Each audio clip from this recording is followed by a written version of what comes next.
बनवायला सोपी, झटपट बनणारी, पण खायला एकदम टेस्टी अशी ही घोसाळ्याची भाजी. टिफिनसाठीही एकदम फटाफट बनणारी रेसिपी आवडली तर चॅनलला सबस्क्राईब करा. चॅनलवरच्या बाकी रेसिपीज पहा. आवडल्या तर नक्कीच लाईक करा आणि पूर्ण व्हिडिओ पहा.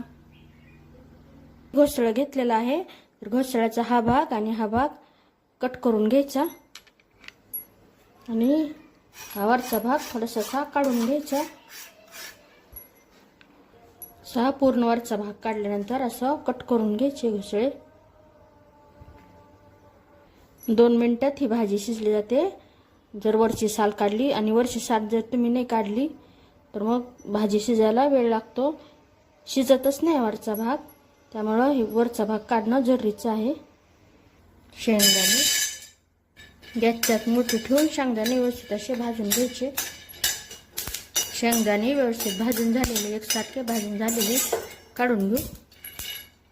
शेंगदाणे थंड झालेले, जेवढी निघेल तेवढी साल काढायची.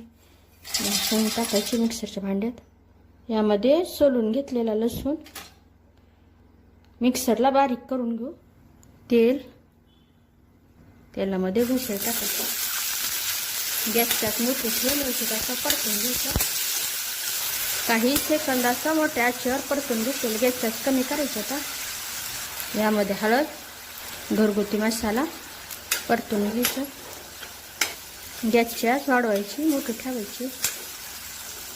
चवीनुसार मीठ टाकल्यानंतरही मिक्स करायचं. यामध्ये हा कूट टाकायचा जो बनवलेला आहे, शेंगदाणे भाजलेले आणि त्यामध्ये लसूण मिक्स करून कूट बनवलेला. व्यवस्थित असं मिक्स करायचं. मंद आचेवर काही सेकंद असं झाकायचं. झाकण काढून घ्यायचं, गॅस बंद करून टाकू. भाजी तयार झालेली आहे. तर रेसिपी आवडली तर नक्की शेअर करा.